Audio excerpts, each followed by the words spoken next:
toutes les... Comment ça marche la shrita? En Eretz Israël, en Chutz Laaretz. La shrita en Chutz Laaretz, elle est mieux que la shrita en Eretz Israël. Parce que les bêtes de Chutz Laaretz, elles se développent mieux que les bêtes d'Eretz Israël. C'est dur à dire, c'est malheureux à dire. Ça devrait pas être comme ça, c'est parce qu'on est en galoute. C'est la Metsiout. En Chutz Laaretz, ils ont des étendues immenses. Vous voyez, sur la route, on roule. Tu vois des vaches, tu vois combien d'espace ils ont, sans fin, elles peuvent se perdre. En Eretz Israël, elles sont dans des enclos, les unes sur les autres, ils font en étage. Une vache sur l'autre comme ça, en étage, et elles sont pressées, etc. C'est ce qui a fait qu'il y a plus de chances d'avoir des problèmes de tréfote. Même la qualité de la viande est différente. En Chutz Laaretz, on a beaucoup moins de problèmes de tréfote, mais là, on a moins de problèmes de kashrut. Comment ça se passe la shrita? Il y a un rosh tsevet qui part. Ce rosh tsevet là, c'est un rosh tsevet qui est de la rabbanout. Rabbanout Areshit l'Israël, elle envoie une équipe en Chutz Laaretz. Cette équipe là, elle va en Chutz Laaretz. Le rosh tsevet c'est Rav un tel, les shohatim c'est un tel, un tel, un tel, un tel. Il y a Bodek Pnim, Bodek Chutz. Bodek Pnim c'est celui qui va vérifier les parties intérieures de la bête, comme les poumons, etc. Bodek Chutz c'est celui qui va vérifier les tréfotes qui sont extérieures à la bête, comme les membres cassés et la shrita, tout ce qui est à l'extérieur de la bête. Il y a le nikour. Nikour, c'est nettoyer la bête de ses graisses interdites. Rav Ben Sion, il a dit que pour être menaker, vous avez compris c'est quoi le nikour? Il faut 7 ans de chimouche. Comme ça, il a dit Rav Ben Sion dans la vache. 7 ans de chimouche pour savoir comment nettoyer la partie arrière de la bête. Rav Toufik il m'a raconté une fois qu'il est parti chez un boucher à Yerushalayim, à Boucharim.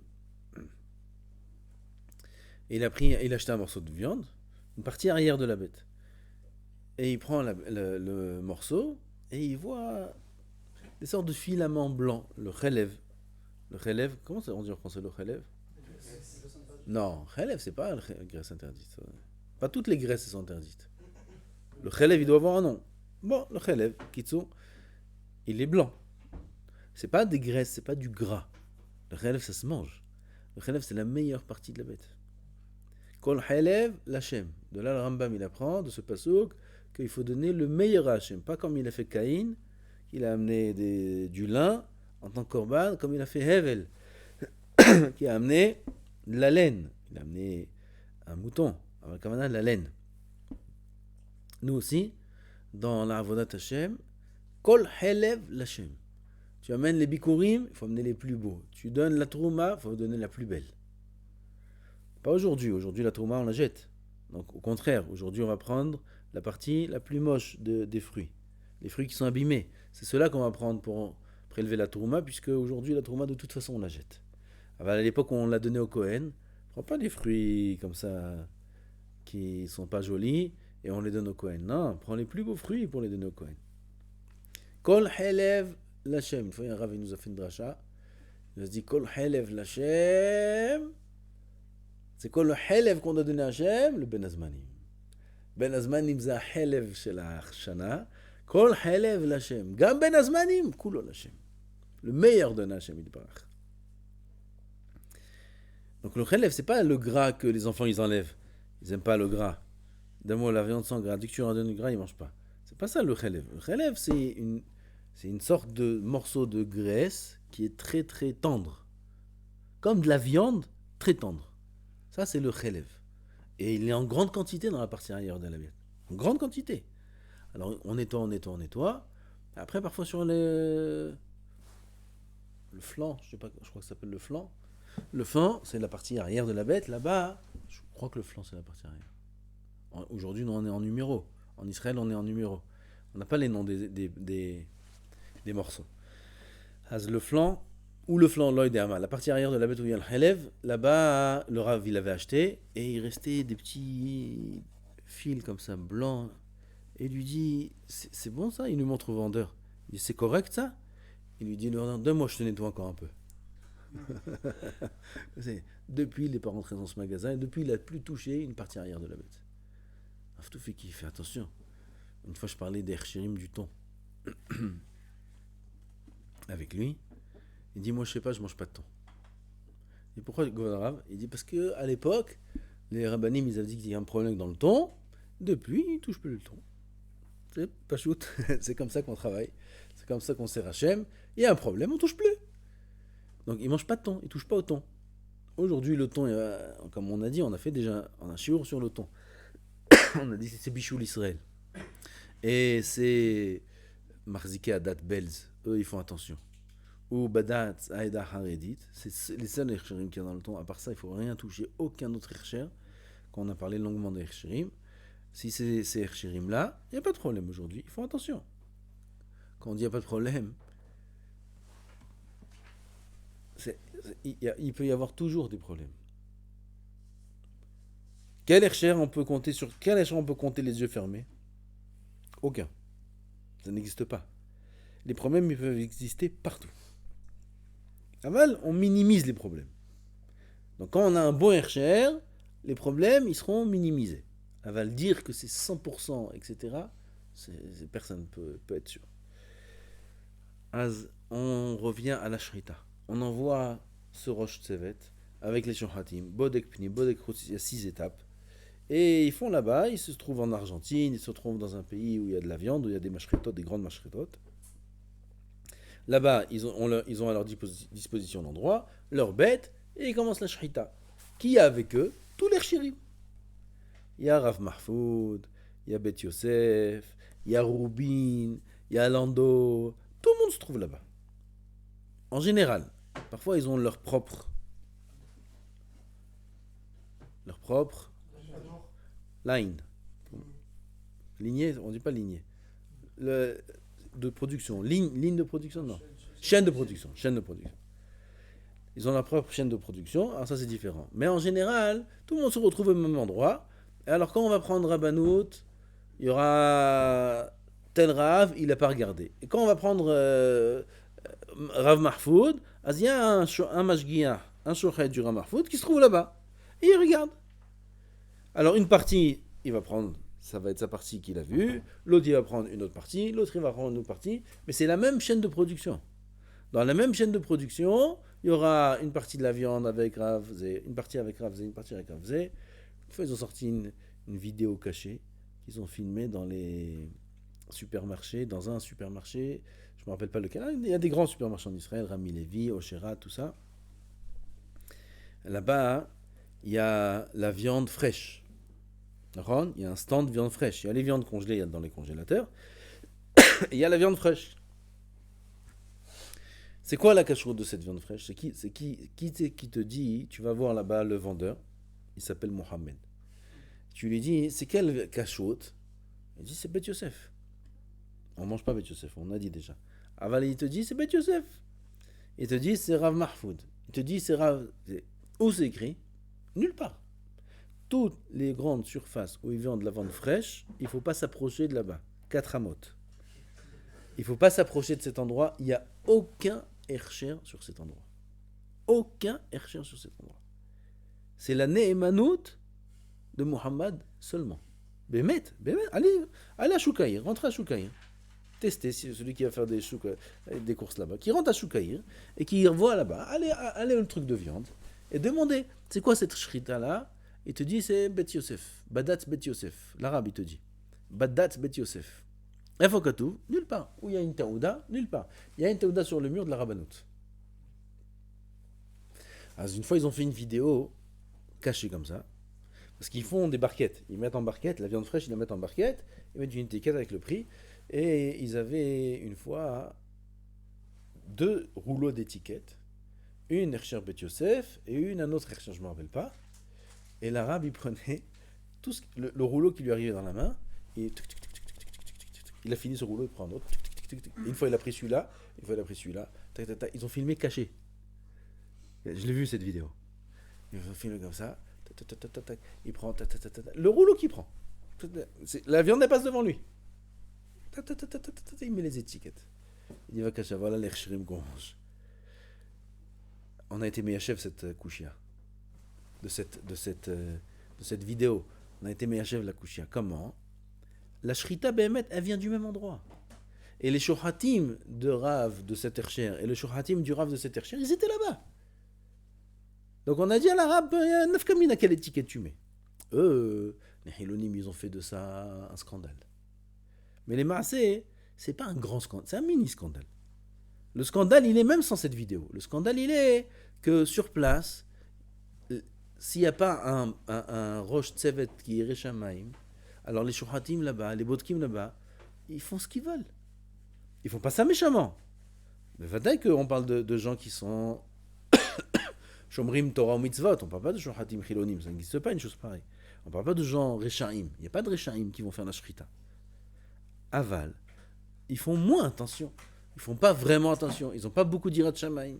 Il y a des choses qui peuvent passer, comme je vous ai raconté la dernière fois avec du Chelev. Ici en Israël, ils ont trouvé, je me rappelle, ils ont publié la photo d'un bon Hercher entre guillemets, bon Hercher que nous on a dit déjà dans les cours d'avant qu'on mange pas, où il y avait la photo avec le Chelev qui est collé sur la viande. Et ça se vendait dans les supermarchés ici en Israël en congelé. En surgelé, ça se vendait. En surgelé, scellé avec l'hologramme du Hercher, avec du Chelev dessus. Où ça peut arriver une chose pareille, avec un Hercher qui est pas très bien. Ah, on a dit même avec un Hercher qui est très bien, tout peut arriver. C'est pour ça qu'il y a des tzadikim, des rabbanim qui mangent pas bichlal de viande. Affaire classée. On peut pas dire ça en public. Mangez pas de viande, oui, qui c'est qui peut dire ça en public? Ne plus manger de viande. Aval, il y a des tzadikim à cause de ça qui touchent pas à la viande. Poulet, c'est différent.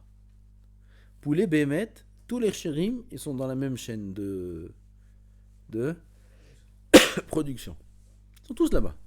Tous là-bas, on peut mettre sur les poulets le Hercher qu'on veut. Pourquoi? C'est la même chaîne de production, c'est la même chose. Le Rosh Tzevet là-bas, il est Neeman pour Rav Mahfoud, il est Neeman pour Rav Moutsafi, il est Neeman pour...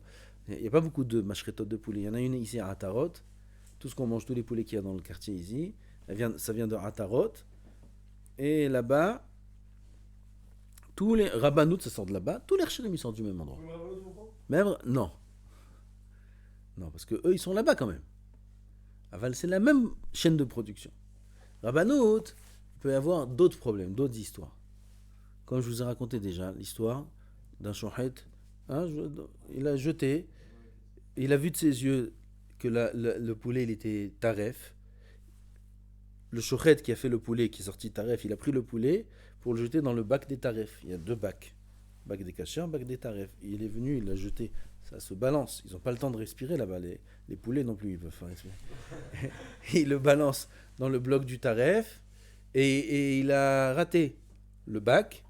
Il est tombé à côté. L'arabe, il vient, il prend le poulet, il le met dans le cacher. De ses yeux, il a vu le poulet taref. L'arabe, il prend le poulet, il le met dans le cacher.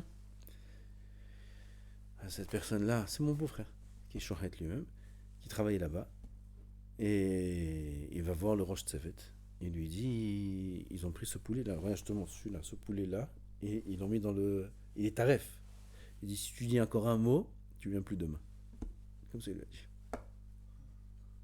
Mais il est plus venu demain. Il n'a pas dit un mot, mais il est plus venu quand même.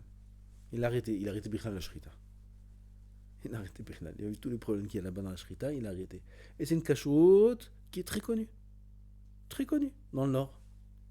Le Rav de cette cachoute, à la Shalom Niftar il n'y a pas longtemps, c'était un tzaddik, gadol meod. Seulement, il était Rav de la ville de Tveria. Et c'est on est obligé de mettre son nom sur le Hercher. Donc on met son nom là-bas. Lui, il n'est pas fautif. Qu'est-ce que tu veux qu'il fasse? Sa production de poulet, pas lui, c'est pas lui la production de poulet. C'est de cette usine-là, Oftov, ou je sais pas comment ça s'appelle. Il y en a plein. Et son Hercher en France, il est rempli. Oyurbach. Le Hercher de Oyurbach. Vous connaissez ce Hercher? Tout c'est Oftov et tout ce que tu veux, c'est Oyurbach. Rav Oyurbach. Il est star à la Shalom. C'est un tzaddik, lui. C'est le frère de Rav Shmuel Oyurbach. C'est un tzaddik gadol meod. Kodesh Kodashim, Tamid Chacham Atzum. Il était Rav de Tveria. Rav de la Rabbanout de Tveria. Il est obligé, d'après la loi, d'être mashgiach, qu'on met son Hercher. Alors on a mis son Hercher dans la production de Oftov. Maintenant, Oftov, ils font ce qu'ils veulent. Et on est obligé de mettre Rav Auerbach sur ses poulets. Misken. Et voilà l'histoire qu'il y avait de Rav Auerbach. Pourquoi ils sont obligés? Parce que c'est le Rav de la ville. Et lui, il doit surveiller dans les trucs. Lui, il doit pas, il fait ce qu'il peut, lui. Il fait avec les moyens qu'on lui donne. Qu'est-ce que tu veux qu'il fasse? C'est pas sa production privée. Il se retire pas, il fait tout ce qu'il peut. Qu'est-ce que tu veux qu'il fasse? Heureusement que c'était lui. Heureusement qu'il est là-bas. Si c'était pas lui, parmi Nan, ce qu'il y aurait eu. Alors il a sauvé ce qu'il peut sauver. Il peut pas faire au-delà de ses capacités. Il peut pas être dans toutes les usines lui-même. Non. Non, Had Mashmaï. Non, on peut pas manger Rav Auerbach. Ni en France, ni en Israël. C'est Rabbanout. Dire que c'est taref. On peut pas dire que c'est taref. Dire qu'il y a des chances que c'est taref, oui, on peut dire. On a invité chez des gens. Et ils nous servent du poulet. C'était pas prévu, c'était prévu à la vie. Puis Tom, ils ont fait une surprise par guillotte. Ah, vous avez mangé des parguillottes hier, non? Vous savez c'est quoi des parguillottes?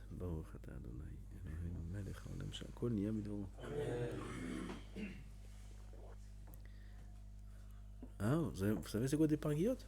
Comment on dit en français parguillottes? Parguite en français? Non, c'est français. Aucun rapport. Ah, escalope. Aucun rapport.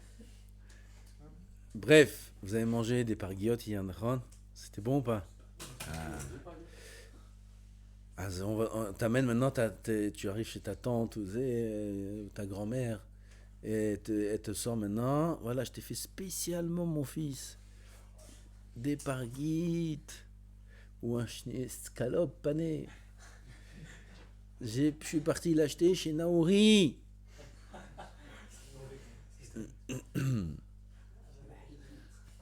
En congelé là-bas, surgelé, ça vient d'Israël. C'est Auerbach. Tu manges ou tu manges pas? Ça dépend, c'est qui ta grand-mère?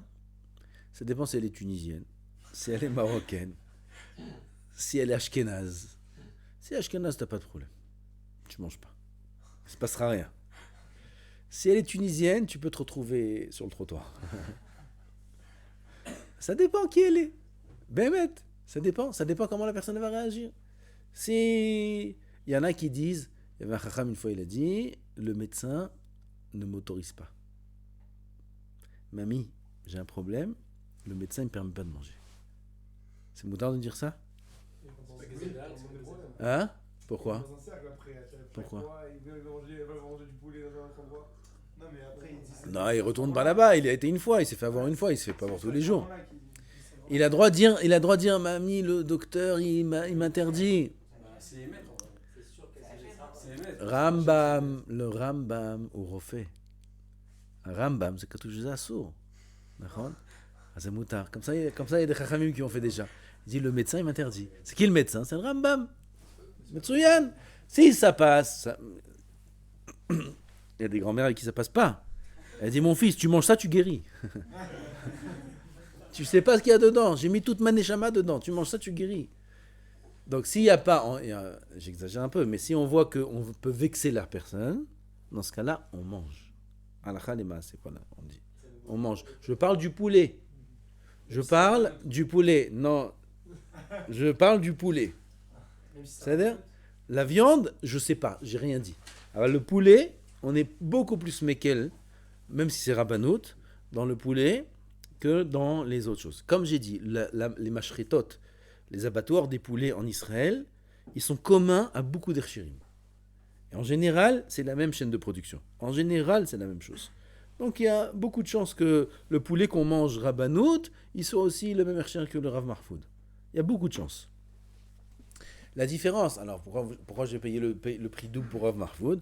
La différence, elle est que quand le poulet il est vivant, eux ils vont vérifier Tzomet Hagidim, ils vont vérifier d'autres choses que la rabbanout ne vérifie pas. Donc il y aura des plus. Il faudra faire attention aussi à la salaison de la viande. Il y a beaucoup de problèmes. Donc si Chas v'Shalom on va vexer quelqu'un, c'est un issur de Oraïta. Lo tonu ish et amito. C'est faire honte. Je ne peux pas te faire honte, je parle de blesser. blessé par la parole, blessé par ne pas manger. Je dis, je mange pas. Pourquoi tu manges pas, mon fils? C'est pas cachère chez moi, c'est cachère chez moi. Pourquoi tu manges pas? Tu vexes la personne. La personne se vexe. Mange. C'est cachère, je fais attention à ci, je fais attention à ça. Dans ce cas-là, Bevada qu'il faut manger. Parce que c'est une khumra, sauf. Aval, chez soi, ou dans un restaurant, ou dans un falafel, ou manger des sandwichs, ou des choses pareilles, ou de la charcuterie yardaine, et de la charcuterie comme ci et comme ça, ma pitom qu'un ami va toucher à ça. Bevada que non.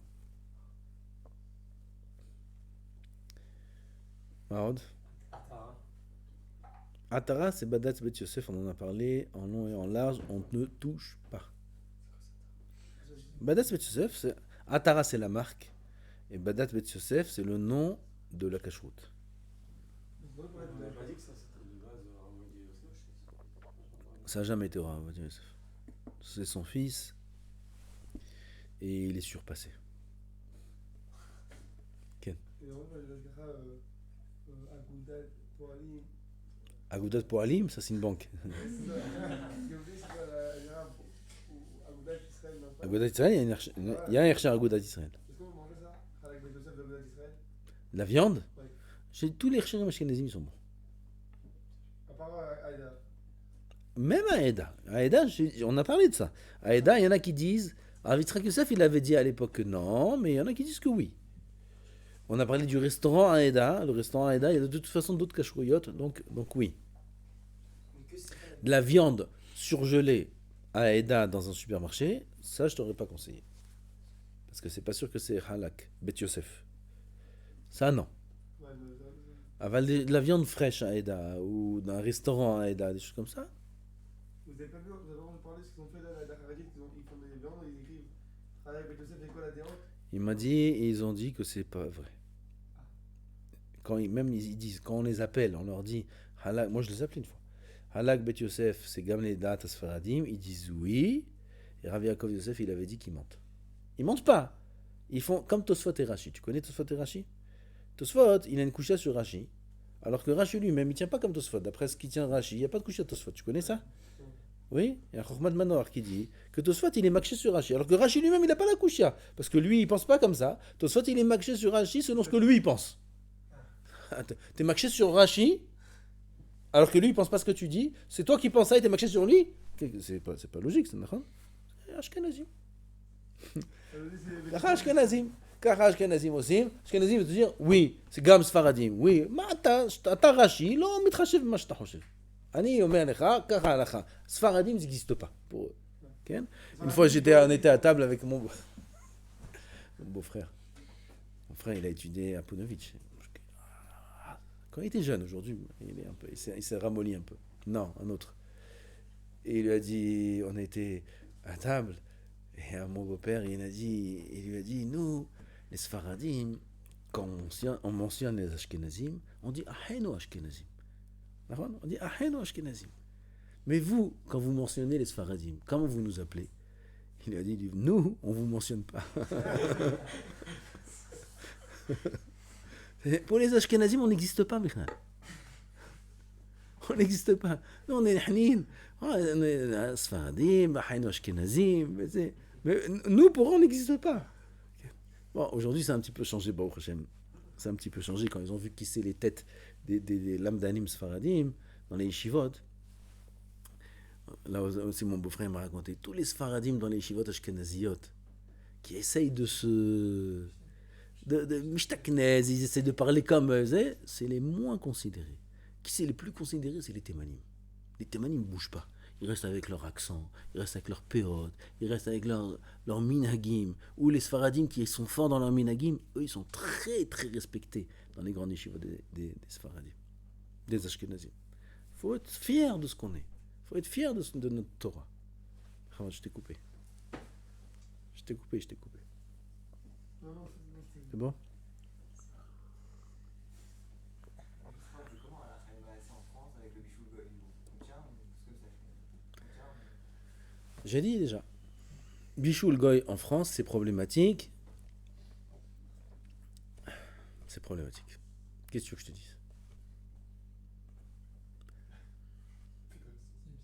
Il faut demander que la personne elle-même, elle nous fasse. Il faut aller au restaurant, on peut aller au restaurant. Si c'est un bon hercher, on parle, oui.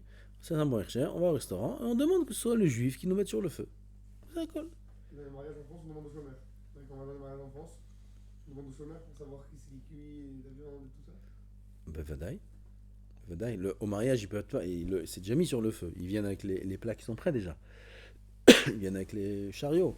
Ils sont prêts déjà les plats. Il faut voir, il faut demander est-ce que c'est bichou l'Israël? Ben, vadaï. Est-ce que c'est les bijoux Israël, les dates à Beth Yosef? C'est un problème parce que ça rend marginal après en France. Celui qui mange pas en France dans un restaurant, ils le prennent pour un fou. Qu'est-ce que vous voulez que je vous dise? Je sais pas quoi vous dire. Pizza. Les homères, c'est aussi une. Je vous dis, est-ce que tu peux mettre le juif de mettre sur la plaque? Je suis sommaire sur lui ou je dois vérifier quand même? S'il est Yerushalayim, on peut être sommaire. Edechan Neman B'Yisurin, on en a parlé aussi dans les chiffres précédents. Edechan Neman B'Yisurin, c'est si jamais il est shomer Torah Mitzvot. Si shomer Torah Mitzvot, il te dit oui, c'est le juif qui a mis sur le feu, il est Neeman. S'il n'est pas shomer Torah Mitzvot, il n'est pas Neeman. Si lui-même il mange Bichoul Goy, Bichoul Goy, il est Da'at à Beth Yosef. Pour eux, pour les Ashkenazim, c'est Mouta. D'après le Da'at à Beth Yosef, Bichoul Goy, dans ce cas-là, c'est assourd. Si lui, il mange ça, et parce que tu lui as demandé, alors il va te le faire, il n'est pas Neeman. Non.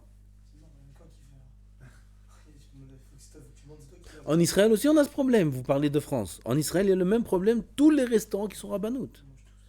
Tous les restaurants rabbanout, toutes les salles de fête rabbanout, c'est bichoul, les dates à Rama.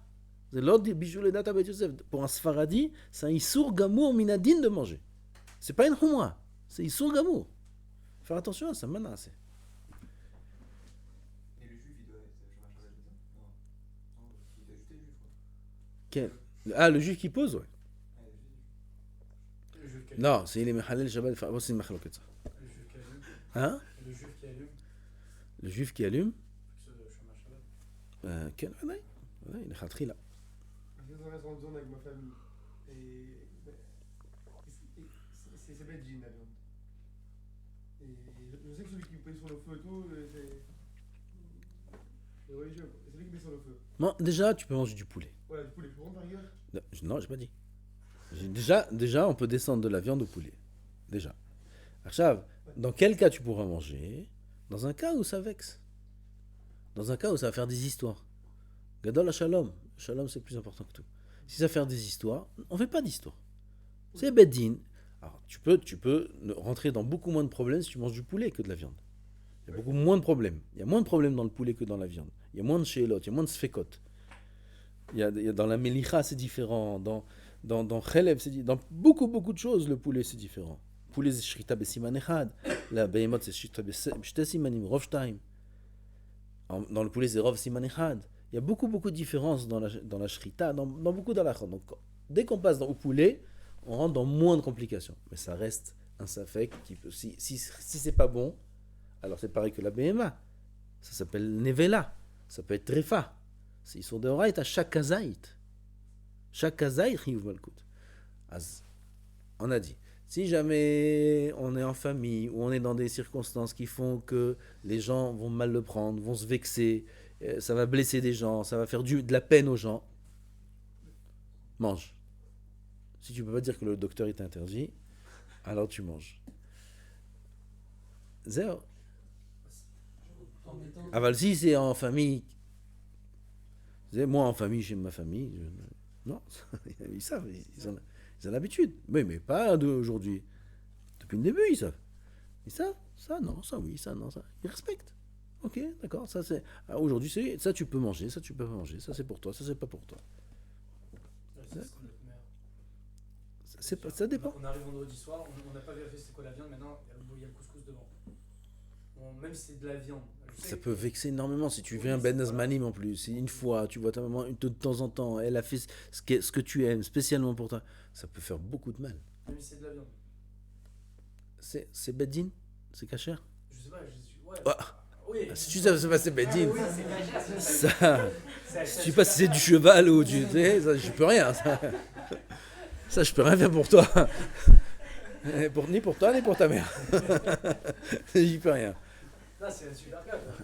Aval, si c'est super cas, comme tu dis, Mistamak, c'est caché. On m'a dit que quand la viande est grillée, il n'y a pas de problème pour la cachérisation. Alors, est-ce que maintenant, sur certaines cache-routes, vu que si par exemple j'ai un restaurant qui me grille la viande, Ça change rien. Griller, ça va pas changer la shrita. C'est pas parce que tu as grillé la viande que la viande elle sort de nevela à kshira. Ou de trefa à kshira. Oui. Ce que tu gagnes en grillant la viande, c'est le problème de melicha et même pas sûr. Parce que à la tzad que la salaison a mal été faite, la tzliya, ce que tu parles de griller, la tzliya, elle fait pas sortir le sang. Le sang, il est nitzrar betoro. Par exemple, du foie. Du foie, il n'a pas de cachérisation sans le griller. On ne peut pas saler le foie. On peut pas, la melecha du foie, ça n'existe pas. Oui. Comment on fait pour sortir le sang du foie? Le foie, c'est coulo d'âme. Maintenant, comment on fait sortir le sang du foie? Tsarir. Hein? Non, chalumeau, tu mets au chalumeau, ça ne sert à rien. Si tu ne fais pas shti va erev. Shti va erev. Shti va erev, ça veut dire on fait une entaille jusqu'à la moitié de l'épaisseur du foie. Pas une entaille sur la surface. Il ne suffit pas de faire une entaille sur la peau du foie. Et là, il faut faire une entaille jusqu'à la moitié de l'épaisseur du foie. Il y a des morceaux qui sont épais, des morceaux qui sont plus petits. On parle du foie de poulet, du foie de béhéma. Encore plus, il faut faire attention. Le vrai foie. Le vrai foie, d'après la Kabbalah, c'est pas très bien. Ah bah, c'est une parenthèse. Le cœur, encore moins bien. Le cœur de l'animal, on prend la béhémiout de l'animal, et notre cœur, ça devient le cœur de la vache. Pas super. C'est pas super. Le foie, c'est pas très bien. Aval, de temps en temps, on peut manger. Si c'est du poulet, c'est moins hamour. C'est moins hamour. Les poulets sont moins animaux que les animaux. Et c'est moins hamour. Aval, de temps en temps, c'est bien de manger du foie. Il y a du fer dedans. Il y a beaucoup de fer dans le foie. C'est bon pour la santé. Ceux qui sont un petit peu faibles ou quoi, qui mangent. Aval, il faut faire attention à comment il est cachérisé, le foie. Il faut faire une entaille shti va erev jusqu'à la moitié de l'épaisseur du foie. Shti va erev. Il faut poser ce côté-là de shti va erev sur le feu, sur la grille. Dans le four, on peut mettre dans le four, sur les grilles du four. C'est possible? Non, c'est pas possible. Dans les fêtes, dans les oulamot en Israël, c'est comme ça qu'ils font le foie. Ils font le foie dans des grands fours. C'est pas nos fours à nous, c'est des grands fours. C'est possible que ce soit moutard seulement si la porte elle est ouverte d'une certaine façon. C'est-à-dire que toutes les dîmes, toutes les vapeurs, elles doivent avoir largement la place de s'évaporer, de sortir. Et pour ça, il faut qu'il y ait un mashgiach. S'il n'y a pas de mashgiach, il te ferme la porte du four. Il te la ferme là-bas, le foie cuit dans son sang. S'il cuit dans son sang le foie, après il n'est plus cachérisable. Si on a pris du foie, on l'a fait cuire dans une poêle. On a fait shti va erev, on l'a fait cuire dans une poêle. Un morceau de foie. Ou de poulet, ou de bœuf, d'animal, de béhéma, ça ne change rien. On a fait cuire le foie dans une poêle. Qu'est-ce qui se passe? Le sang, il sort du foie et il est renivela dans le foie. Donc le sang, il sort et il est nivela. Le sang qui est nivela, le sang que le foie a absorbé après qu'il l'a sorti, il sortira plus jamais.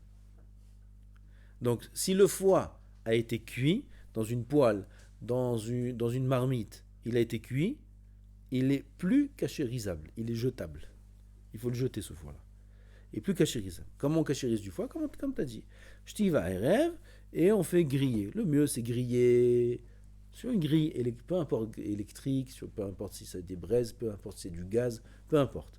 Aïkar que le sang, il soit midav daïv. Le sang, il coule. Le sang, il tombe, il remonte pas. Il n'a pas où remonter. Ça, c'est la cachérisation du foie. Après, ce foie-là, on peut le cuire. On va faire du foie, on peut faire un tafchil de foie, on va faire du foie dans la poêle, etc. Après qu'on l'a cachérisé de cette façon-là, on peut le cuire. C'est pas le problème alors que quand on met une entrecôte dans une poêle, il y a un peu de sang qui sort. C'est pas du sang, c'est du moual, ça s'appelle. Pas moual de la musique. Mahouel. Et là, du moual, c'est une sorte de... Le sang qui est interdit, c'est le sang Nishinivla Ba'avarim. Ça aussi, il faut savoir. Le sang qui est posé sur le membre, sur la chair, sur la viande, il n'est pas interdit. Le sang qui est interdit, c'est le sang qui est absorbé dans le membre, dans la viande. C'est ce sang-là qui est interdit. C'est pour ça qu'on a le droit de manger bassar be'umtsa. Basé umtsa. Gam, le sang qui est interdit, c'est le sang qui sort, gam. Ça aussi, il faut savoir. Le sang qui n'est pas sorti, comme les vers de terre. Le sang qui n'est pas sorti de la viande, il est moutard. Je peux prendre la viande crue et la manger? Oui. Ah, pourquoi on a besoin de faire la salaison? Pourquoi on a besoin de faire la meniha? Hein? J'ai cuit par rapport au sang qui va sortir. Qui va sortir? Bah, il est sorti, qu'est-ce que tu veux? Non, mais quand on va cuire, ça va sortir le sang. Bah, s'il sort, c'est très bien. Il va être nivelé. Ouais, mais il va être nerveux. Il re-rentre. Une fois qu'il sort, il est interdit. Et il re-rentre, il interdit tout le morceau. Donc c'est pour ça qu'on fait la melicha, pour extraire du morceau tout le sang, pour pas que quand on le cuise, ce sang-là va interdire le morceau. Alors, le sang qui est posé sur le morceau, il n'est pas interdit. Si j'ai- Le sang qui est dans le morceau, il n'est pas interdit. C'est pour ça que j'ai le droit de prendre un morceau de viande crue et de le manger. Steak tartare, je ne sais pas ce que ça veut dire. Il y a des choses comme ça, c'est cru. On prend un morceau, dans la Chot Shabbat, il y a ces dynimes-là. Un morceau de viande crue, Shabbat, c'est mouktsé. Pourquoi? Oui, Tu manges comme ça, voilà, bidjouk. Donc ça existe de le manger comme ça. Ça s'appelle beoumtsa. Qui c'est qui mange comme ça? Celui qui est malade. Il y a des gens ils ont certaines sortes de maladies. Leur guérison, c'est de manger un morceau de viande crue. On a le droit de le manger sans melicha. Pourquoi? Il y a du sang à l'intérieur. Ce sang à l'intérieur, il n'est pas interdit tant qu'il n'est pas sorti. Ouais, alors, on peut tout prendre sans faire les rats grillés. On peut? On peut prendre n'importe quel membre. Nahon? Nahon? Seulement le foie, c'est le seul moyen de le manger. Les autres viandes, tu peux faire la melicha. Le foie, la melicha ne lui sert à rien. Le foie, il est cool aux dames, le sang, le sel n'a pas la force de sortir tout le sang. Les personnes qui mangent. Attends, juste, si maintenant je suis chez la famille, mais je sais, elle me dit que il n'y a pas de Chalak Beit Yosef, il n'y a que du glatt là où il y a de la. on mange pas. Tu peux même pas manger. On mange pas, même s'il se vexe. Même s'il se vexe, on mange pas. Glat, on ne mange pas, même si ça vexe. Glat, c'est un problème de Issour. C'est pas une khumra comme on dit rabanot et ces choses-là. Glat, c'est un sourd. Glat, c'est pas halak. La viande qui est pas halak, pour un sfaradi, c'est taref. C'est-à-dire, donc là, même si la personne elle se vexe, même si tout ce qui est, c'est malheureux, tout ce qu'on peut, on explique. On explique que c'est un sourd, qu'il y a un problème. Même eux, ils n'ont pas le droit de manger. On leur dit à eux aussi, même eux, ils n'ont pas le droit de manger. La viande crue, ça veut dire que je peux prendre parce qu'il va pas en rentrer. Alors, si maintenant, je sais pas, dans la mitzvot, une personne elle prend un steak cru, ouais, elle coupe son steak Ken. cru. Il y a du sang qui va sortir. Il a enlevé le couteau, ça va se réabsorber un peu. Non, ça s'absorbe pas. Ça peut pas s'absorber. Ça peut s'absorber qu'avec de la chaleur. Ah, c'est Ou il y a ce qu'on appelle davar harif. Davar harif, comme un oignon, de l'ail, des piments. Et là, je prends un couteau qui est bessari, par exemple. Je prends un couteau bessari, qui est ben yomo. J'ai coupé de la viande à chaud, klirichon. Il y a beaucoup de détails là. Klirichon, j'ai coupé avec ce couteau-là de la viande klirichon. Klirichon, ça veut dire de la viande qui est sur le feu ou qui est sortie du feu mais qui est restée dans le kli qui était sur le feu. Ou d'après le Maharshal, même si c'est passé en klichéni, ça s'appelle encore klirichon. C'est une chumra qui apporte le Mishnah Boura. Il faut être rochesh la beshabbat, c'est-à-dire que un gouche, quelque chose qui est solide, que j'ai retiré de la marmite et je l'ai mis dans le plat pour le servir, ou alors de la marmite, je sers dans l'assiette. Une pomme de terre. Une pomme de terre, je la pose, je la sers dans l'assiette Shabbat avec un morceau de viande. Tout ça, ça s'appelle des davar gouche. Même si ça a changé de kli, d'après le Maharshal, ça reste kli rishon. Et si jamais dans l'assiette, il y a des aliments qui sont crus, c'est bijoul be Shabbat. Et c'est de Horaïta. Kedaï de faire attention à ça. La halakha, on ne tient pas ça. Halakha les maaseh, on tient klichéni gam et davar gouche. C'est-à-dire, si j'ai pris encore une fois une chose qui est gouche, solide, et je l'ai passé du klirichon. Le klirichon, c'est la marmite, même si elle n'est pas sur le feu. Ça s'appelle klirichon. Je l'ai passé du klirichon à l'assiette, au plat. Et je veux mettre maintenant dessus. C'est qu'il est chichi déjà. Non, klichéni. Je veux mettre. La louche. Non. La louche puisqu'on l'utilise tout le temps, elle garde klirichon. Première fois, ou là. Je la passe dans le plat. Maintenant, je vais mettre dessus des épices. Je vais mettre dessus des épices. Ou alors, je veux garnir avec de la laitue, avec des légumes qui ne sont pas cuits, c'est cru. Et ça touche le morceau de poisson aussi. Le morceau de poisson. Il me reste un peu de salade, de tomates dans l'assiette. Et dessus, on me pose le poisson directement. Ça, c'est Bichlal Irouille. Ça peut être Irouille, l'homme chané. On me pose le poisson sur la tomate. D'après le Marshal, c'est Issour Hatat. Le Hayavski là. C'est Issour de Horaïta. On ne tient pas ça à la halakha. Aval, il faut être rochèche. Issour de Horaïta là malo. C'est pas dur de faire attention à sa Shabbat. Il faut être rochèche. C'est très fréquent. C'est une halakha qui est très fréquente. Alors on retrouve cette halakha là aussi dans Bassar Vechalav. Quand est-ce qu'un kli, il est boléa? Boléa, ça veut dire qu'il absorbe et maflite, et qu'il rejette. Quand est-ce qu'un kli est boléa? Que bekli rishon. Bekli sheni, c'est pas boléa et maflite. Kli sheni, non. C'est-à-dire que la majorité de nos couverts, les couteaux, les fourchettes qu'on a, on les utilise bekli rishon ou bekli sheni. Bekli sheni. Mais là, tous les gros problèmes de bassin vers halav dans les couverts, alors ils ne sont pas vraiment fréquents. Pourquoi? Un couteau, on va d'après Rov Tashmish. On va pas d'après une... Ah, tu dis, mais une fois, je sais, j'ai utilisé ma fourchette, ou une fois, j'ai utilisé mon couteau, une fois. Une fois, c'est pas couvert. On va d'après Rov Tashmish. Rov Tashmish, c'est Klisheni. Alors ce din-là, ce couteau-là, cette fourchette-là, elle a un din de Klisheni. Si j'ai pris une fourchette, et qui est Bassari, par exemple. Et avec ça, j'ai mangé des pâtes halavi. Klisheni. Le din, rinçage, terminé. Afilou yatzoledet, c'est klisheni. Le klisheni. Rinçage, et c'est affaire classée. Si j'ai pris cette fourchette, bassari, et avec ça, j'ai remué dans la marmite de pâtes halavi. La marmite de pâtes, elle est kli rishon. D'accord? Quel est le din de cette fourchette? Hein? Quel est le din? Quel est le din? Agala, Klirishon, Rov Tashmish. Quel est le din? On la rince, il faut faire agala. La rincer, ça suffit? Agala ou Bisman Kariv. Lama agala. Elle a été utilisée, c'est la même chose. On la rince et c'est terminé. Là, cette fourchette-là, elle est Bessari. Elle est utilisée dans quelles conditions? Dans quelles circonstances? Klisheni. Dans le halav, il est Klirishon. Avec le bassar, il y a du bassar dedans? Il n'y a pas de bassar dedans. On parle qu'elle est... Je parle maintenant, est-ce qu'elle est cachère ou pas, cette fourchette? Est-ce que le plat que j'ai mangé maintenant de pâtes, il est cachère? Oui. Attends, j'ai passé à la... Ce qu'elle devient halavi ou pas, c'est pour l'histoire suivante. C'est pas pour cette histoire. Pour cette histoire, on est bon jusqu'à maintenant? Oui. Il y a un problème? Non. Quand vous dites Bassari, vous dites la fourchette elle est Bassari. Elle est Bassari, elle est dans le tiroir des Bassari. Tu connais le tiroir des Bassari? Elle est dans le tiroir des Bassari. Ça, c'est Bassari. D'accord?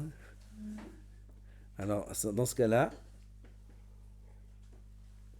on n'a aussi pas de problème. Il n'y a pas de problème. Maintenant, je continue l'histoire. Cette fourchette-là, je l'ai rincée. Ils ont appelé le Rav, Gvoda Rav. J'ai pris la fourchette Bassari, j'ai mangé les pâtes dans la marmite. Et il y a du lait dans les... Il y a du fromage dans la marmite, il y a les fromages. Il y a du lait, il y a du halavi. J'ai mélangé. Le Rav, il dit, pas de problème. Rincer la fourchette comme il faut et c'est caché. Maintenant, cette fourchette-là, le soir même ou le lendemain, quelqu'un d'autre de la famille vient et il la prend et il remue le plat de viande. Il retourne le steak sur la poêle avec cette même fourchette. Quel est le din? 24 heures. Le steak est taref. On ne peut pas le manger. 24 heures. Le steak est taref. Dans les j'ai dit le soir même ou le lendemain, matin. Le steak, il est taref. Pourquoi? Cette fourchette-là, bevadaï qu'elle est boléa du khalav. Et après, sur le feu, klirichon, je retourne le steak avec, ou je remue les pâtes avec de la viande hachée. Bevadaï que là, tout devient taref. Pourquoi tout devient taref? On calcule s'il y a shishim. Si Hashishim, on calcule. Si Hashishim, par rapport à quoi? Toute la fourchette, la partie qui a été entrée, Mahloket dans les poskim. Mahloket dans les poskim, est-ce qu'on calcule toute la fourchette? Ou non? La fourchette en métal? Toute la fourchette en métal. Son pot aussi. Non, non. Non, si le manche il est en plastique, non. Son pot. Hein? Son pot. Pas son poids, son volume. Le volume de la fourchette, on calcule le volume du plat par rapport au volume de la fourchette. Comment on fait une chose pareille? Comment on fait ce calcul? C'est très facile. C'est très facile. Tu prends un verre d'eau rempli, tu mets la fourchette dedans, l'eau elle va dépasser. Cette quantité d'eau, c'est la quantité déjà qui est tarif. Oui. Tu prends la marmite, combien elle était remplie comme ça, et tu mets dans un cli. Et les deux, tu pèses. Tu pèses combien il y a d'eau ici, combien il y a d'eau ici, et tu fais le rapport. Oui, vous avez compris? C'est pas très dur. C'est embêtant, mais c'est pas très dur. Aval, dans ce cas-là, mais vadaï que si c'est Klirichon et Klirichon dans les 24 heures, mais vadaï que c'est Osser. Pourquoi plus de 24 heures, il n'y a plus de problème de goléa? Ça s'appelle Noten Ta'am Nifgam. L'aliment qui est absorbé dans les kélim après 24 heures, son goût, il n'est pas bon. Et la Torah n'a pas interdit quelque chose qui n'est pas bon. La Torah a interdit quelque chose qui est bon. Vous savez? Donc, puisque c'est Noten Ta'am Nifgam, c'est Assour des Rabanan. C'est-à-dire que l'Echatrila, ça sera assour d'utiliser. Bedi Avad, si ça a été fait, on n'interdit pas. C'est-à-dire que selon les Ramadan, cette fourchette maintenant elle est devenue halavi également.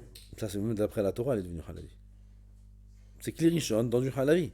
C'est Vadaï devenu halavi. La question qui se pose très souvent, c'est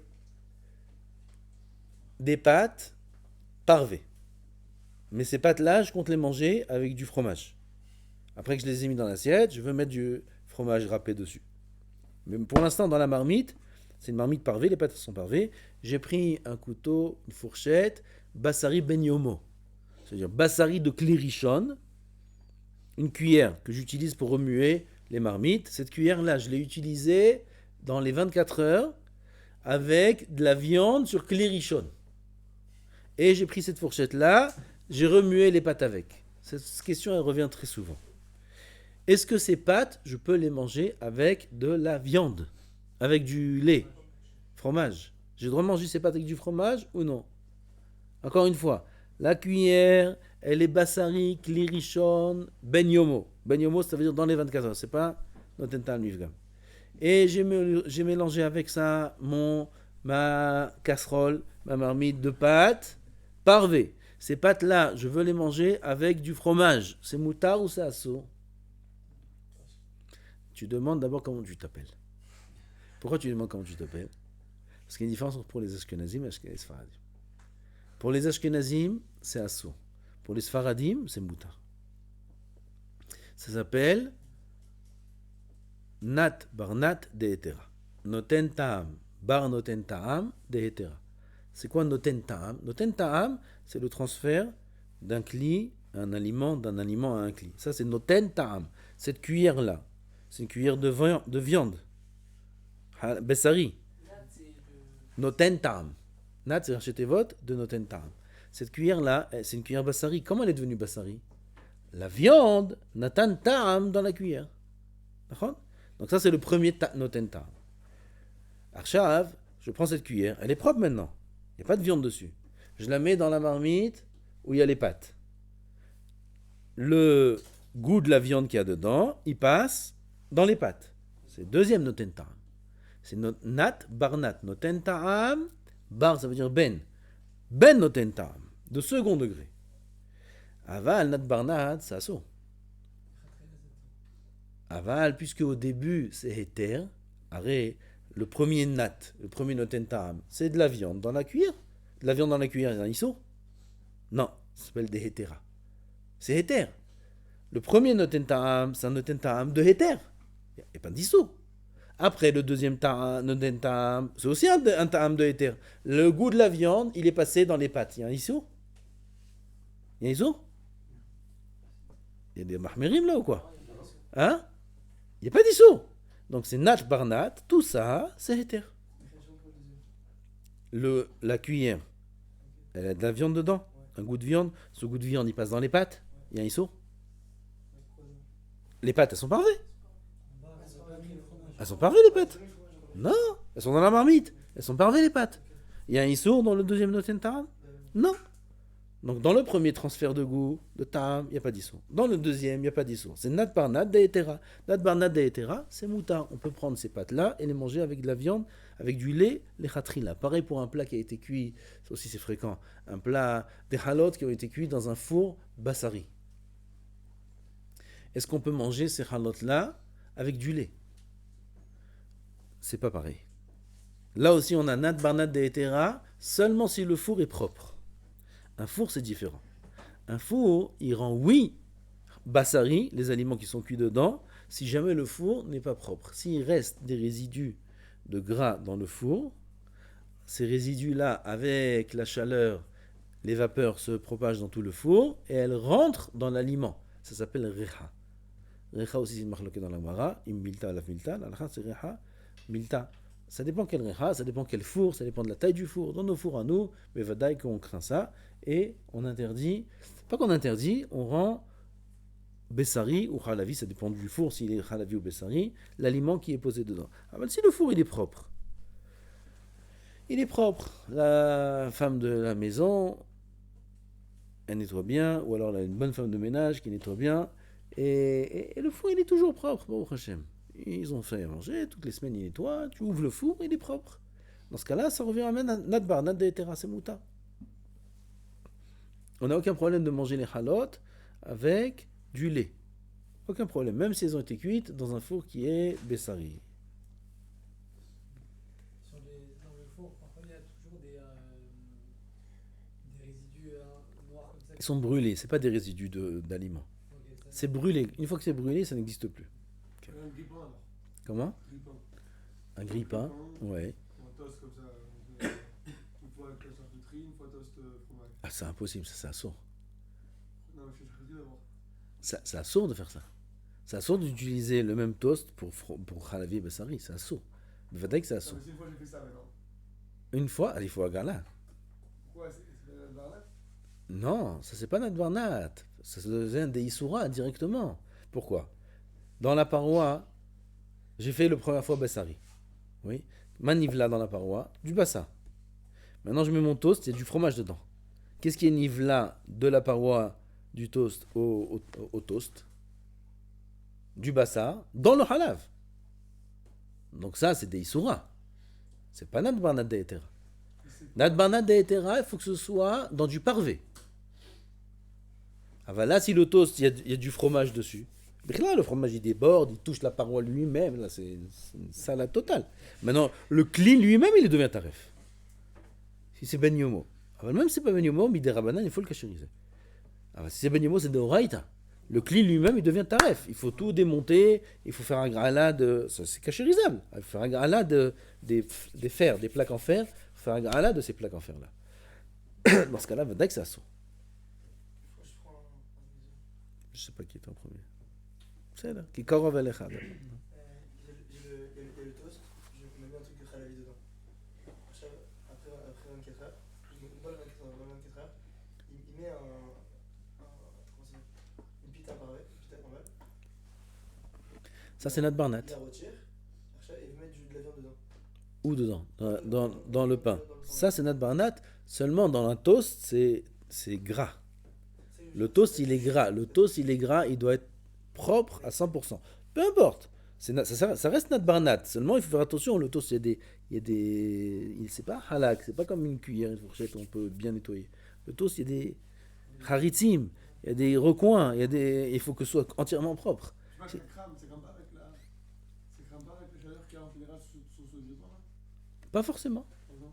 Pas forcément. Surtout en une utilisation que j'ai fait avant de la viande. Maintenant, je vais mettre du lait. C'est pas forcément que ce qui est resté à tout brûler. Ça, les khatria, déjà.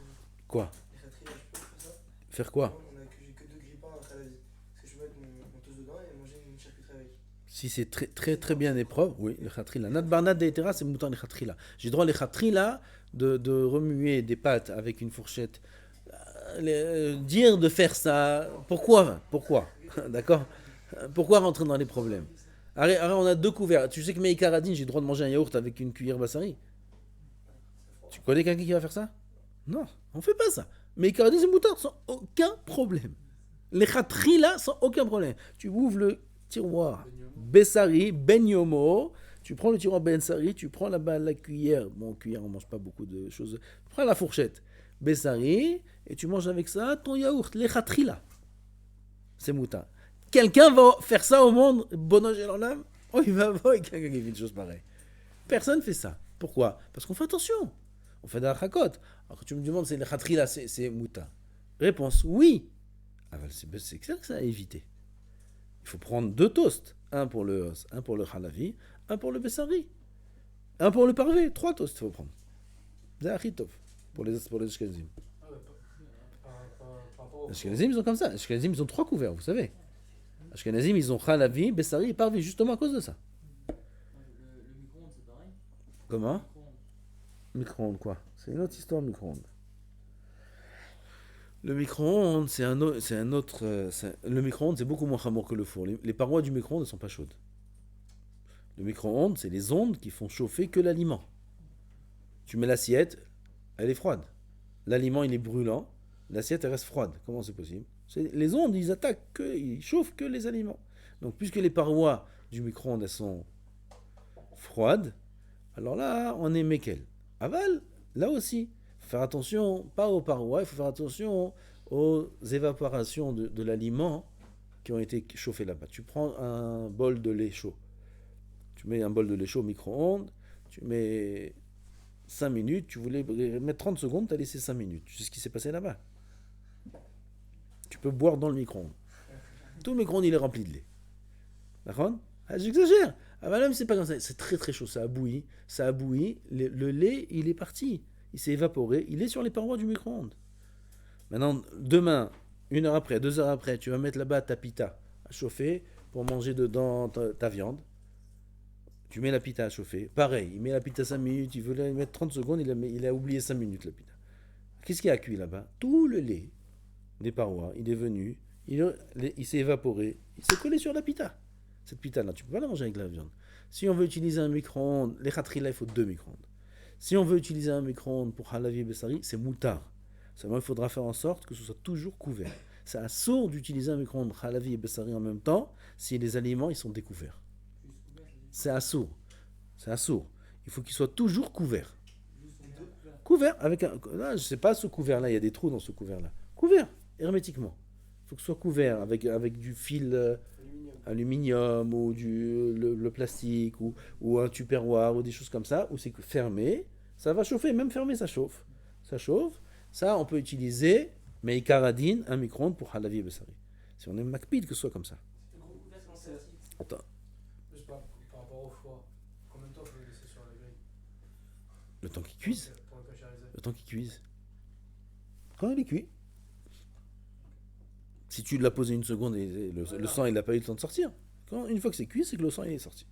Parce que vous venez de dire, c'est l'aluminium et tout ça. Est-ce que c'est une chose pour un toaster? Ça va dépendre de l'épaisseur du foie. C'est pour ça que c'est pas, il n'y a pas, C'est il y a pas un temps fixe. Quand on l'a coupé en deux, après on le pose que sur un côté, vous avez dit. Le côté qui est coupé. Voilà, donc il faut j'attends que même le côté qui n'est pas coupé, il soit cuit.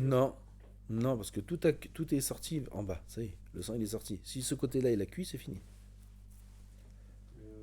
Pour ce que vous avez dit par rapport à l'aluminium et tout ça, si j'ai un seul toaster mais que je fais des toasts halavi bessari, si j'ai encore de l'aluminium, c'est. L'aluminium, c'est du fer. C'est du métal. Il est muflit et il est boléa. Ça change rien. Si jamais tu as une matière qui est grasse, elle passe l'aluminium. Elle est absorbée dans l'aluminium et après elle est absorbée dans le. Ça dépend combien la matière elle est grasse, combien ça déborde. Ça va dépendre de ces choses-là. S'il fait son toast, c'est quelqu'un de propre, c'est pas un glouton. Il fait tout déborde comme ça. Il fait son propre comme ça. Et ça déborde pas, ça reste dans le pain. Et il y a l'aluminium, c'est Besséder. C'est ce qu'on fait à Pessah. On couvre la plaque avec l'aluminium, c'est Besséder. L'aluminium, il est hotzetz. Mais sinon, même l'aluminium, il sert à rien. 2 marmites qui se touchent. Dans une, il y a du bessari. Dans une, il y a du halavi. Les 2 marmites, elles se touchent. Le gaz, il est petit. Les marmites, elles sont grandes. Peu importe. Les marmites se sont touchées. C'est caché ou c'est tarif? Oui. une de viande, une de lait. Une seconde. Il y a pas, le temps, c'est pas un paramètre. Kasher ou taref? Kasher. Kasher. Il n'y a que le liquide. Il n'y a qu'un liquide qui peut faire passer d'une paroi à une autre. C'est-à-dire que si jamais une des deux marmites a débordé un petit peu, ce liquide-là, il fait passer d'une marmite à l'autre. La matière elle-même, le fer et le fer, ils ne peuvent pas faire passer de là à là. Ça ne passe pas. Aval, s'il y a un liquide ici, alors dans ce cas-là, ça passe. Et ça rend tout. Tout arrive. Dans une marmite, il n'y a jamais shishim. Tu vas me dire pourquoi? Je calcule shishim. Ma'abaya. Si quelqu'un il prend une marmite de Bessari, il s'est trompé. Il a pris une marmite de Bessari et il a cuit dans cette marmite du halavi. Oui, pas du parvé nat barnat, et là du halavi. Maintenant, cette marmite de Bessari là, tu sais pas combien il y a du Bessari dessus, dedans. Combien elle a absorbé de Bessari, tu sais pas.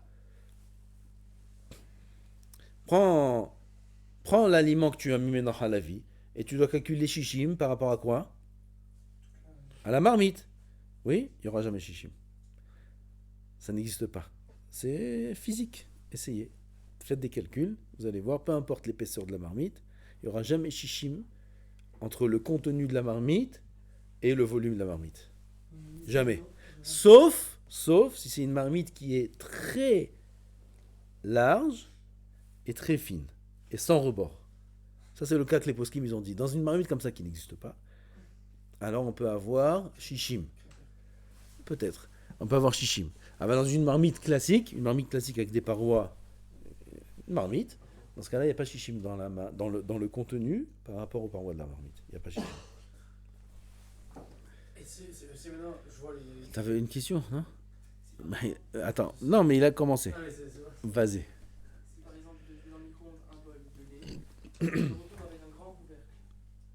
Dans le micro-ondes, Ouais. j'ai dit, tu couvres, c'est pas de problème. Mais si tu mets une assiette dessus, il faut que ce soit hermétique, il ne faut pas que ça sorte le lait quelque part. Ou les vapeurs, il ne faut pas qu'elles sortent. S'il y a des vapeurs, il faut qu'elles retombent dans le bol. Si dans un micro-ondes, on a quelqu'un il a cuit sans couvercle, il a cuit des pâtes au saumon et au fromage. Après moi est-ce que je peux mettre un. Pourquoi tu me demandes pas sur les pâtes au saumon? Ça, tu me demandes pas. C'est Non, pas, parce que c'est pas grave, c'est pas grave. Je Vas-y. vois. Les pâtes au saumon au fromage, Ça, c'est Ouais, la c'est pas la dîme, C'est ça. Hein un on mange pas, c'est la suite de sa question. c'est la suite. Mais on peut pas manger ce pain là. Oui, non. Vas-y, bravo. C'est ensuite, nous on met quelque chose. On met un pain. Ah, j'ai compris, non. C'est pas un issou. C'est-à-dire, on croit pas que le mélange c'est. L'interdit du lait et du poisson, c'est quand ils sont cuits ensemble. Si ça a touché, il n'y a pas un issou. Quand ils sont cuits ensemble, ce mélange-là, il est assourd. Ce mélange-là, il est assourd. Aval, si j'ai pris une marmite de poisson et j'ai fait dessus du beurre. Déjà, dans le beurre, c'est même pas dissous, ils sont là. Entre le beurre et le poisson, il n'y a pas d'issou. C'est entre le fromage, le lait et le poisson. Dans le beurre, il n'y a pas d'issou.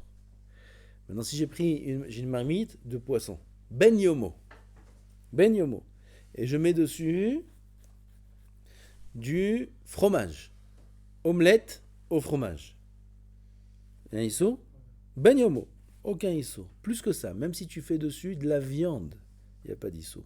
L'interdit de viande et de poisson, il est beaucoup plus grand, beaucoup plus grave, il est accepté d'après tout le monde que le lait et le poisson. Ça, c'est mévidé de Tzara, c'est un issour gamour, il est dangereux ce issour-là, de mélanger la viande et le poisson. Ça, c'est quand c'est ensemble. Alors, quand c'est une question de ta'am, il n'y a pas d'issour. Donc là, ça va être au maximum du ta'am. Ta'am, il n'y a pas d'issour. C'est-à-dire, si j'ai des pâtes au fromage et je peux pas avoir des pâtes au fromage et après mettre du saumon fumé dessus par exemple. Non. C'est pas cuit ensemble. Non, cuire, quand on allait manger ensemble. Ah, ok. Cuire ensemble, les manger ensemble. Même si c'est du thon en boîte avec du fromage froid, c'est problématique. C'est problématique. Je me suis mal exprimé. Quand je dis cuit, c'est pas que quand c'est cuit, c'est assoir. Comme là, quand c'est fait ensemble. Tu m'as parlé d'un cas où c'est cuit, alors je t'ai parlé de cuit. On a dit que le poisson et la Oui. Et aujourd'hui, enfin, Sakana, aujourd'hui, c'est Hazal qui décide. C'est pas les médecins. Les médecins, ils peuvent pas savoir. Les médecins, ils te disent pourquoi il y a eu le cancer de ci, pourquoi ils savent pas. Ils savent pas. Ils peuvent pas savoir. Hazal, ils te disent, voilà, il y a ça entraîne ça et ça. Il y a des choses, comme ça, il dit Rebbe Mitzens. Il y a encore un autre domaine dans la cacheroute, que ça va être encore un autre tuyau. L'oignon qui est coupé, qui reste découvert, ça arrive dans les maisons. L'ail qui reste découvert. L'œuf qui reste découvert. C'est assourd de les manger. C'est assourd, même si on les met au frigo, c'est assourd. Même si on les met dans un cli, c'est assourd. C'est assourd de manger ça. Et Rebbe Mitzens dit, comme ça, il y a une vraie histoire. Qui était une fois dans l'hôpital à Leniado, je ne me rappelle pas des détails, il a eu un gilouï d'Eliyahu, un avis, que la maladie, elle vient de ça. Elle vient de ces produits-là qui se trouvent partout. Tu achètes des bislis à l'oignon. Tu achètes peu importe quel aliment. D'où tu sais à l'usine, si quand ils ont pris leurs tonnes d'oignons, qu'ils les ont, etc., comment ils les ont conservés. Comment tu sais? Il faut mettre du sel, de l'huile pour les conserver. Mais si c'est comme ça, de naturel, j'ai coupé un oignon, même en petits morceaux, ou de l'ail, ou un œuf, et je l'ai laissé comme ça, naturel, toute une nuit, même couvert, même dans une boîte, même dans un tupperware, couvert, au frigo, c'est assourd de manger ça. Et d'après Rebbe Mitzens, alav shalom, c'est ça la source de la maladie. Tu vois, tu dis aujourd'hui les médecins. Il y a un médecin qui va te dire un oignon que tu as laissé ouvert, c'est dangereux, ça peut entraîner des maladies. Il y a un médecin qui dit ça aujourd'hui? Non, mais nos médecins, c'est les chachamim, nos médecins. C'est Chazal, nos médecins. Mais vadaï, faut faire attention ça à la halakha maaseh dans la cuisine aujourd'hui. Mais vadaï, faut faire attention. Il faut dire à sa maman, à sa femme, faire attention qu'on a coupé un oignon parfois. On a besoin d'un demi-oignon pour la salade ou on va pas jeter l'autre demi, c'est assourd. On le met au frigo, on le pose comme ça au frigo, l'autre demi. C'est assourd de le manger. Si on découpe la tranche qui est à l'extérieur. Bien sûr, tout l'oignon il est assourd. Et là, il faut prendre du sel, de l'huile et mettre sur cet oignon-là. Dans ce cas-là, c'est bon. Le citron aussi. Non, que l'oignon, l'ail et l'œuf. il faut qu'il soit baigné ou juste j'ai passé un filet d'huile dessus. Un filet d'huile, c'est bon. Et obligé du sol. Ça, pas que de l'huile. L'huile et du sel. C'est comme ça, Zachouli, ça à vérifier. Est-ce qu'il faut les deux, un des deux? Je n'ai pas maintenant en souvenir. Je reviens juste sur la viande, parce qu'on disait qu'on fait cuire, enfin, quand il y a une personne qui fait cuire son steak sur une poêle. Non, ils sont invités chez des Ashkénazes, je sais pas. Si nos parents c'est des Ashkénazes. Et maintenant ils ne mangent pas halal, ils mangent glaive, je sais pas ce qu'ils mangent. On pourrait jamais manger chez eux. Ils mangent du gefilte fish. On pourrait jamais manger chez eux. Non, On pourrait jamais manger chez eux. non. Les kélim, ils sont tarifs. Tous les kémis sont tarifs. Les kélim où il y a de la viande qui n'est pas halal, les kélim, ils sont tarifs. Vadaï. On peut jamais manger chez eux. Non. Comment Tu veux demander encore une fois? Demande encore une fois, je te répète. Même Vadaï. après 24 heures. Pas pour nous. Pas pour eux. Non, si nous. Eux, ils n'ont pas de problème, eux. Ouais, c'est bon. Nous. Mais Vadaï. Et même après 24 heures. Hein? Même après Après 100 ans. Assour. Noten Ta'am Livgam, c'est sourd les khatrila, c'est assour. Noten Ta'am Livgam, après 24 heures, on émattire que si ça a été fait Bediavad.